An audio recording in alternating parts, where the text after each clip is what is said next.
హరిత గారు నమస్కారం అండి. గురుగారు, మరి ఇప్పుడు మిథున రాశి ఫలితాలు ఎలా ఉండబోతున్నాయి ఈ ఏప్రిల్ నెలలో?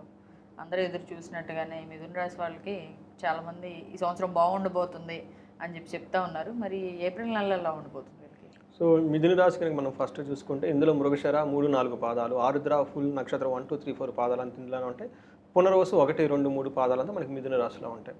మనం సూర్యుని యొక్క స్థితి ఎక్కడ ఉన్నారంటే వీళ్ళకి సూర్యుడు మేషరాశిలో ఉన్నారండి. తర్వాత శుక్రుడు వచ్చేటప్పుడు మీనరాశి, కుజుడు మిథున రాశిలో ఉన్నారండి, కర్కాటక రాశిలో ఉన్నారనమాట. ఈ యొక్క గ్రహ స్థితిని బట్టి మనం చూసుకొని బుధుడు కూడా మీనరాశిలో ఉన్నారు. చూస్తే వీళ్ళకి ఎలా ఉండబోతుంది చూస్తే ఫస్ట్ మనకి లఘు గోచారము, సూక్ష్మ గోచారం అన్న ఒక కాన్సెప్ట్ మన మహర్షులు ఇచ్చిన దాని ప్రకారం, జ్యోతిష్ శాస్త్రంలో వివరించిన దాని ప్రకారం చూస్తే వీళ్ళకి సూర్యుడు మారిన తర్వాత అంటే ఇప్పుడంటే 14వ తారీఖున వీళ్ళు మారుతున్నాడు. మారిన తర్వాత వీళ్ళకి విత్త లాభం అంటే ధనం వస్తుంది. రెండోది ధనక్షేతం, ధనం కూడా విపరీతంగా ఖర్చు అయిపోతుంది. అంతేకాకుండా అశేష సౌఖ్యం, ఆల్ రౌండ్ ప్రాస్పరిటీ ఉంటుంది. శుక్రుని వల్ల 10వ ఇంట్లో ఉండటం వల్ల ప్రొఫెషనల్ మ్యాటర్స్లో కొంచెం డిస్ప్యూట్స్ వచ్చే అవకాశం ఎక్కువగా ఉంది.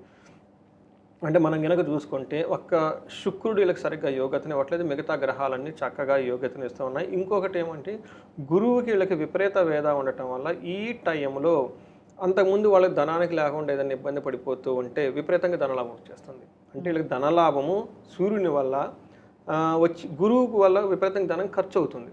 అయితే మామూలుగా జనరల్గా వీళ్ళకి మంచి పొజిషన్ అయితే విపరీత వేద ఉండటం వల్ల ఎప్పటిదాకా పడుతున్న దుఃఖము, భయం నుంచి రిలీఫ్ వచ్చేసి సూర్యుడు వల్ల విపరీతమైన ధనం రావటము, తర్వాత ఓవరాల్గా ప్రాస్పెరిటీ అంతా ఉండడం చూపిస్తుంది. రెండు విషయాల్లో కేర్ఫుల్గా ఉండాలి. ధనం అగైన్ ఖర్చు అయ్యే అవకాశం ఎక్కువగా ఉంది. రెండోది గొడవలు అయ్యే అవకాశం ఎక్కువగా ఉంది. ఈ గొడవలు కూడాను మనకేమని చెప్తారు, జెంట్స్ అయితే లేడీస్, లేడీస్ అయితే జెంట్స్ ద్వారా గొడవలు వచ్చే అవకాశం చాలా ఎక్కువ ఉంది. ఒక్కొక్క ప్లానెట్ ఇప్పుడు ఎలాంటి రిజల్ట్స్ ఇస్తాయి, మన మహర్షులు ఏం చెప్పారు సంస్కృతంలో చూద్దాం.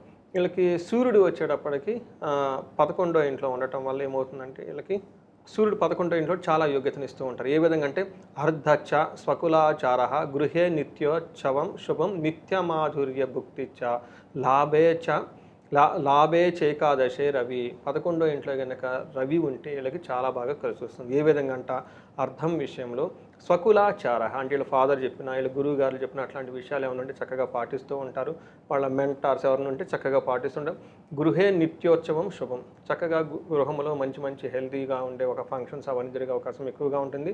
నిత్య మాధుర్యం, చక్కగా భోజనం చేస్తుంటారు. చూడండి సూర్యుడు బాగలేనప్పుడు సరిగా భోజనం చేయట్లా. ఇందాక మనం కొన్ని నక్షత్రాలు కొన్ని రాసులు చెప్పుకున్నాం. సూర్యుడు ఎప్పుడైతే మనకు అనుకూలంగా ఉంటారో అప్పుడు మనం టయానికి భోజనం చేస్తూ ఉంటాం. ఎందుకంటే సూర్యుడు మనకి అన్నదాత, అన్నాన్ని పెట్టేది కూడా సూర్యుడే అనమాట. అందుకని మనం మహాభారతంలో కూడా సూర్యుని గురించి చెప్పుకుంటాం అనమాట.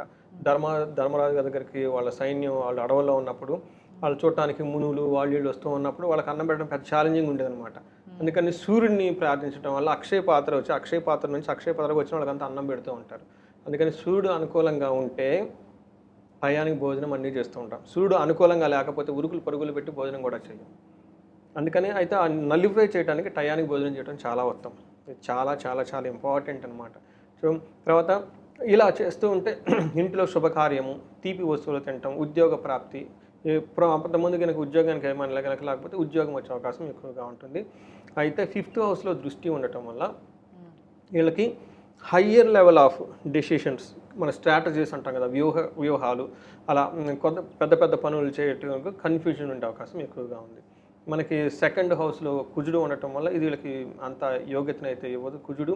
కుజుడు ఉండటం వల్ల ఎక్కువగా ఖర్చు అవుతూ ఉంటుంది. ఏ విషయంలో అంటే మనసులో చేపట్టిన పనులను చెడిపోవటం, దుర్మార్గుల సహవాసం, వీళ్ళు బ్యాడ్ కంపెనీ ఎక్కువగా పడుతూ ఉంటారు. అధికారులతో అసంతృప్తి, కఠినంగా మాట్లాడటం, అవమానాలు, తర్వాత ధన నాశనం అయ్యే అవకాశం ఎక్కువగా ఉంది. మేజర్ వీళ్ళకి ఏమంటారు దుర్మార్గులతో దుష్టులు చేసి సమాసం ఎక్కువ పట్టే అవకాశం ఎక్కువగా ఉంది. కూడా కేర్ఫుల్గా ఉండాలి. 5వ ఇంట్లో దృష్టి ఉండటం వల్ల స్ట్రాటజీస్ సరిగ్గా చేరు, అకాల భోజనం చేసే అవకాశం ఎక్కువగా ఉంటుంది. అగైన్ వీళ్ళు టైంకి భోజనం చేయకుండా అవకాశం ఎక్కువగా ఉంది. 9th హౌస్లో ఉండటం వల్ల ఇది అంత మంచిది కాదు. సో వీళ్ళకి వృధాగా ప్రయాణాలు చేయటం, లాంగ్ జర్నీలు చేస్తే అందులో వీళ్ళకి సరిగ్గా రిజల్ట్ రాకుండా ఉండటం, తర్వాత ఆర్థికంగా నష్టం, పరాభవము, తర్వాత స్థానభ్రష్టత్వం, ఉన్నది స్థితి కోల్పోయే అవకాశం వీళ్ళకి ఎక్కువగా చూపిస్తూ ఉంది. ఓవరాల్గా మార్స్ వీళ్ళకి అంత అనుకూలంగా లేరు అని చెప్పొచ్చు. అయితే వీళ్ళకి శుక్రుడు వచ్చేటప్పటికి 10వ ఇంట్లో ఉండటం వల్ల ఇది అంత ఆ, సరైన మంచి పొజిషన్ కాదు. బట్ ఎడ్యుకేషన్కి సంబంధించి కానివ్వండి, కొత్తగా వెహికల్ తీసుకోవటం, లగ్జరీ కంఫర్టబుల్గా బాగుంటుంది. అంటే శుక్రుడు వీళ్ళకి మిక్స్డ్ రిజల్ట్ ఇస్తున్నారండి. సూర్యుడు మనకి మంచి ఫలితాన్ని ఇస్తున్నాడు, శుక్రుడు వీళ్ళకి కొంచెం మిక్స్డ్ రిజల్ట్ ఇస్తున్నారు. అయితే కుజుడు టోటల్గా వీళ్ళకి మంచి చేయటం లేదో మనం చెప్పుకోవాలి. వీళ్ళకి శుక్రుడు ఏ విధంగా చేస్తూ ఉంటారంటే ఆ, తర్వాత వెకులం చైవ నిస్సత్వం అర్ధనాశనం రిపో భయం శ్రీ సౌఖ్య హాని మాప్నోతి దశమస్తే భృగు 10వ ఇంట్లో భృగుడు ఉండటం వల్ల ఆఫీస్ రిలేటెడ్ మ్యాటర్స్లో పర్టికులర్గా జెంట్స్ అయితే లేడీస్ ద్వారా, లేడీస్ అయితే జెంట్స్ ద్వారా ఇబ్బంది గురే అవకాశం చాలా చాలా ఎక్కువగా ఉంటుంది. స్త్రీ సౌఖ్య హాని పురుష సౌఖ్య హాని అప్పటిదాకా వీళ్ళకి ఎవరన్నా కనుక సపోర్ట్ ఇస్తూ ఉంటే, లేడీస్ అయితే జెంట్స్ అయితే వీళ్ళకి ఆఫీస్లో కానివ్వండి, ఇంట్లో కానీ ఒకళ్ళ మధ్య ఒకళ్ళకి అనుమానాలు వచ్చేసి గొడవలు అయ్యే అవకాశం ఎక్కువగా ఉంది. అందుకని డీల్ చేసినప్పుడు చాలా డీల్ జాగ్రత్తగా చేయాలి. వెకులం అంటే ఏమంటారంటే అండి, వెకులం చేయవ నిస్సత్వం, సరిగ్గా హెల్తీగా లేకపోవటం, ఏదో ఒకసారి బాధపడే అవకాశం ఎక్కువగా ఉంది. సో ఇదన్నీ శుక్రుడు వాళ్ళకి మిక్స్డ్ రిజల్ట్ ఇస్తున్నారు. ఒక్క లేడీస్కి సంబంధించిన ప్రొఫెషనల్ మ్యాటర్స్లో శుక్రుడి విషయంలో జాగ్రత్తగా ఉండాలి. సూర్యుడి విషయంలో పెద్ద important higher level of decision తీసుకున్నప్పుడు చాలా కేర్ఫుల్గా ఉండాలి. కుజుని విషయంలో కొంచెం కేర్ఫుల్గా ఉండడం, పర్టికులర్గా కఠినంగా మాట్లాడటం, దుష్టుల సమాసం పట్టడం, ధనాన్ని కోల్పోవటం, ఇవన్నీ జరిగే విషయాలు ఎక్కువగా ఉన్నాయండి. ఇవన్నీ కుజుని వల్ల. గురుగారు, ఈ రాశిలో పుట్టిన వాళ్ళకి నక్షత్రాల ప్రకారం చూసినట్టయితే ఎలా ఉండబోతుంది?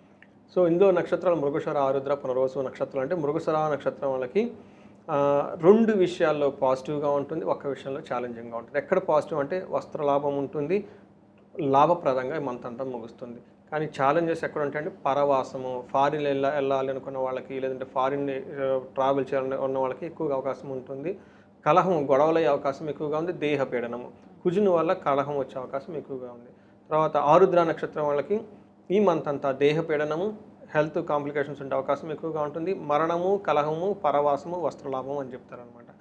పునర్వసు నక్షత్రం వాళ్ళకి అగైన్ వీళ్ళకి దేహపీడనము, తర్వాత మరణము, పరవాసము, వస్త్రలాభము ఇవన్నీ జరుగుతూ ఉన్నాయండి. దీన్ని బట్టి వీళ్ళు చక్కగా ప్లాన్ చేసుకుంటే బాగుంటుంది. అంటే వీళ్ళకి ఏ గ్రహం అనుకూలంగా ఉండడం వల్ల ఇవన్నీ బాగున్నాయి గురుగారు? కరెక్ట్ అండి. సూర్యుని వల్ల దేహ పీడనము, లాభము కలుగుతుంది, హెల్త్ కాంప్లికేషన్స్.